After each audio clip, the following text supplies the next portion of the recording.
Belagavi traffic ಎಎಸ್ಐಗಳಿಂದ ಭರ್ಜರಿ ವಸೂಲಿ ದಂಧೆ ನಡೀತಾ ಇರೋದು ಟಿವಿ9 ಕ್ಯಾಮೆರಾ ಕಣ್ಣಲ್ಲಿ ಸರಿಯಾಗಿರೋದು.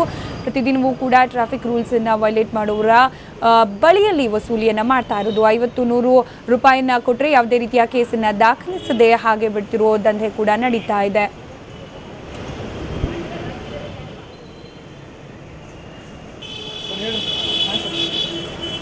ಇವಾಗ ಪ್ರತಿಕ್ರಿಯೆಯನ್ನ ನೀಡಲಿಕ್ಕೆ ಡಿಸಿಪಿ ಅಮರನಾಥ್ ಅವರು ನಮ್ಮ ಜೊತೆ ದೂರವಾಣಿ ಸಂಪರ್ಕದಲ್ಲಿದ್ದಾರೆ. ಸರ್, ಟಿವಿ9 ಕ್ಯಾಮೆರಾ ಕಣ್ಣಲ್ಲಿ ಸರಿಯಾಗಿರೋ ಒಂದಷ್ಟು ದೃಶ್ಯ ಮಾತ್ರ ಇದು ಅಂತ ಹೇಳಿ, ಇದನ್ನು ನೋಡಿದ್ರೆ ಬೆಳಗಾವಿಯಲ್ಲಿ ಎಲ್ಲವೂ ಕೂಡ ಇದೇ ರೀತಿಯಲ್ಲಿ ನಡೀತಿದೆಯಾ, ಟ್ರಾಫಿಕ್ ಪೊಲೀಸರು ವಸೂಲಿ ದಂಧೆಗೆ ಇಳಿದು ಬಿಟ್ಟಿದ್ದಾರಾ ಅಂತ ಸಂದೇಹ ಸಹಜವಾಗಿ ಹುಟ್ಟುತ್ತೆ. ಏನ್ ಹೇಳ್ತೀರಿ?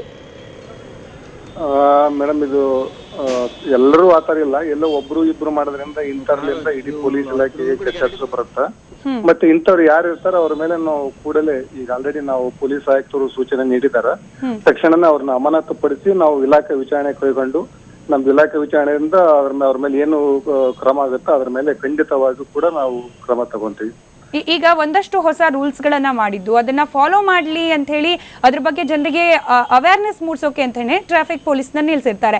ಆದ್ರೆ ಈ ರೂಲ್ಸ್ ಬಗ್ಗೆ ಹೇಳ್ಬೇಕಾದ ಪೊಲೀಸರೇ ಈ ರೀತಿ ರೂಲ್ಸ್ ಅನ್ನು ವೈಲೇಟ್ ಮಾಡ್ಕೊಂಡು ವಸೂಲಿ ಮಾಡ್ತಾ ಇದ್ರೆ ಹಾಗಾದ್ರೆ ಜನಕ್ಕೆ ತಿಳಿಸೋರು ಯಾರು ಅಂತ?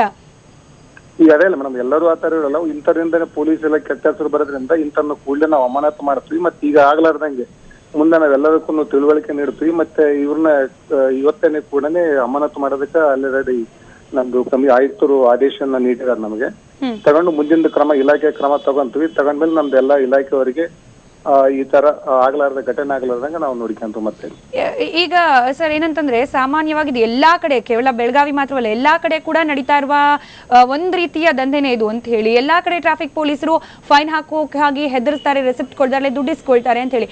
ಯಾಕೆ ಇದಕ್ಕೊಂದು ಫುಲ್ ಸ್ಟಾಪ್ ಹಾಕಕ್ ಸಾಧ್ಯ ಆಗ್ತಿಲ್ಲ ಅಂತ ಹೇಳಿ? ಸಿಸಿ ಕ್ಯಾಮ್ರಾ ಇಲ್ಲದೆ ಇರೋ ಕಡೆ ನಿಂತ್ಕೊಳ್ತಾರೆ, ಮತ್ತೊಂದು ಮಾಡ್ತಾರೆ, ಬಚ್ಚಿಟ್ಕೊಂಡ್ ಬರ್ತಾರೆ, ರೀತಿ ಪದೇ ಪದೇ ಆರೋಪ ಜನರಿಂದ ಕೇಳ್ತಾ ಇದ್ರು ಕೂಡ ಯಾಕೊಂದು ಕರೆಕ್ಟ್ ಆದ ಆಕ್ಷನ್ ಯಾಕೆ ತಗೊಳಕ್ ಆಗ್ತಿಲ್ಲ ಇದನ್ನ ಸ್ಟಾಪ್ ಮಾಡಕ್ಕೆ ಅಂತ?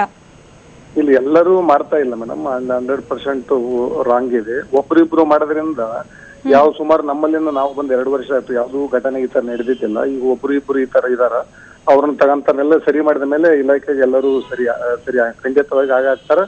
ಮತ್ತೆ ಇಲಾಖೆಯಲ್ಲಿ ಎಲ್ಲರೂ ಆತರ ಇಲ್ಲ, 100% ಒಳ್ಳೆ ರೀತಿಯಿಂದ ಪ್ರಾಮಾಣಿಕವಾಗಿ ಕೆಲಸ ಮಾಡೋರು ಸಾಕಷ್ಟು ಜನನೂ ಇದಾರೆ. ಇಂಥ ತಪ್ಪು ಮಾಡಿದ ಮೇಲೆ ಇಡೀ ಪೊಲೀಸ್ ಇಲಾಖೆ ಕೆಟ್ಟ ಹೆಸರು ಬರ್ತಾ ಇದೆ. ಬಟ್ ಇಂಥವ್ರು ನಾವು 100% ಆಗಿ ಸರಿ ದಾರಿ ತರ್ತೀವಿ. ರೈಟ್ ಸರ್, ಥ್ಯಾಂಕ್ ಯು ಟಿವಿ9 ಜೊತೆ ಮಾತನಾಡಿದ್ದಕ್ಕೆ.